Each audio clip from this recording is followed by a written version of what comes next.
Pamplona, ano de 1521, uma bala de canhão atravessa o campo de batalha e despedaça a perna de um jovem fidalgo espanhol que defendia a fortaleza contra as tropas francesas. Carregado sofrendo intensamente até seu castelo natal, esse homem passaria meses acamado, sem imaginar que aquela ferida, aparentemente apenas o fim de uma carreira militar, marcaria o início de uma das transformações mais decisivas de toda a história da Igreja Católica. Como um soldado espanhol dedicado às armas e às ambições da corte, tornou-se o fundador de uma das ordens religiosas mais influentes já criadas dentro do catolicismo. Íñigo Lopes de Loyola nasceu em 1491, no castelo de sua família, situado na região basca de Guipúzcoa, no norte da Espanha. Caçula de uma numerosa família de pequena nobreza, foi educado desde cedo para a vida militar e cortesã, servindo como pajem e depois como oficial, a serviço de nobres influentes da região. Foi justamente durante a defesa da cidadela de Pamplona, cercada por forças francesas, que Íñigo sofreu aquele ferimento que mudaria irreversivelmente sua trajetória. Levado de volta ao castelo de Loyola para se recuperar, enfrentou meses de convalescença dolorosa, incluindo diversas cirurgias realizadas sem qualquer recurso de anestesia disponível naquela época. Durante essa longa recuperação, Íñigo pediu livros de cavalaria para entreter o tempo ocioso, gênero literário que apreciava profundamente. Na ausência desses romances no castelo, recebeu em seu lugar apenas 2 volumes disponíveis na biblioteca familiar. Uma obra sobre a vida de Cristo, escrita por Ludolfo da Saxônia, e uma coletânea sobre a vida dos santos. A leitura repetida desses textos, combinada com longas horas de reflexão solitária, provocou em Íñigo uma percepção que o surpreendeu profundamente. Enquanto os sonhos ligados às glórias militares e amorosas o deixavam, ao final, apenas com sensação de vazio, os pensamentos voltados para imitar a vida dos santos permaneciam trazendo-lhe consolação duradoura. Foi esse contraste interior que ele próprio descreveria mais tarde como discernimento de espíritos, que o convenceu a abandonar definitivamente a carreira militar. Ainda em recuperação física, Íñigo decidiu iniciar uma peregrinação. Em 1522, já capaz de viajar, dirigiu-se ao Santuário Beneditino de Montserrat, na região da Catalunha.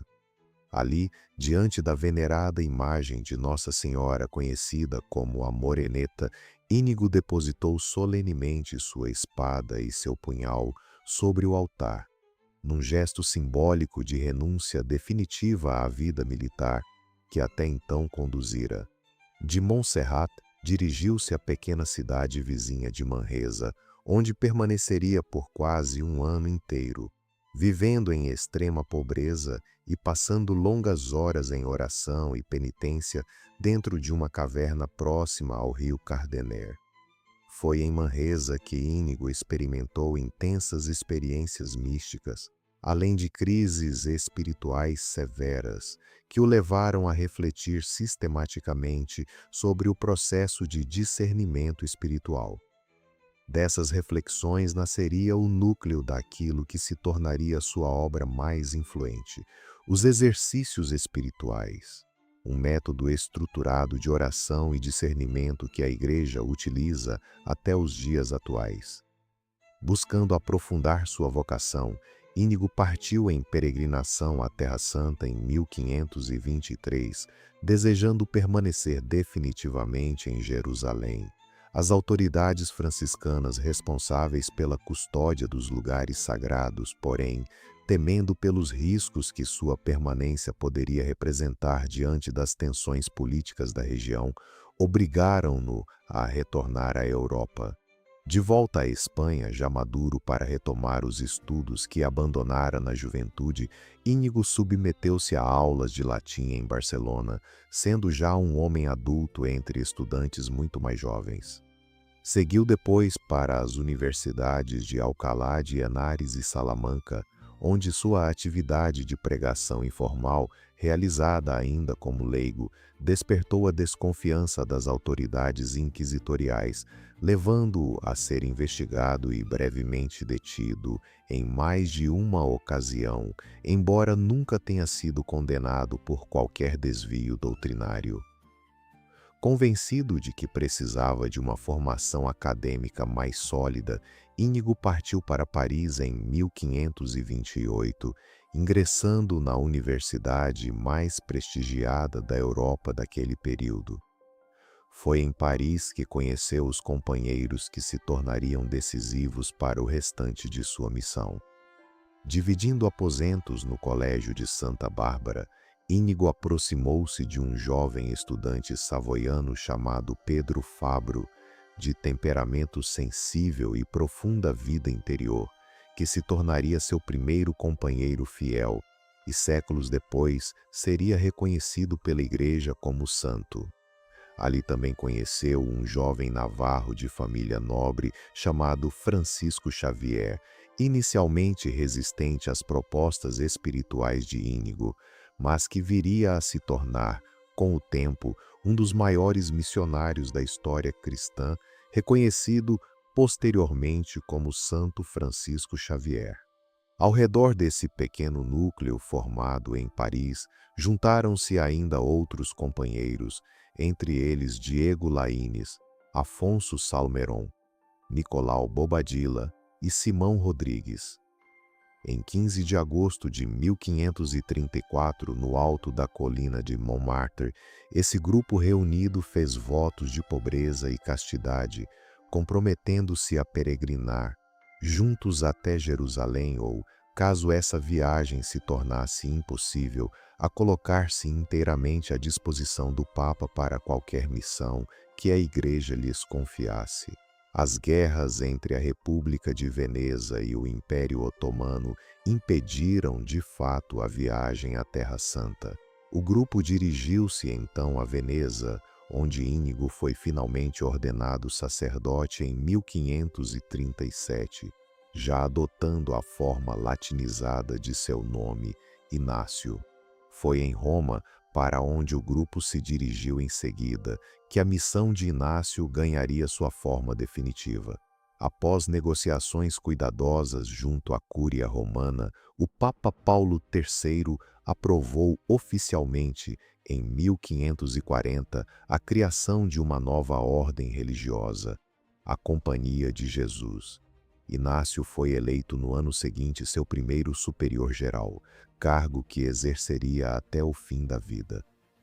A partir de Roma, Inácio dedicou os últimos 15 anos de sua existência a consolidar a nova ordem, redigindo suas constituições detalhadas e supervisionando pessoalmente o envio de missionários para regiões distantes.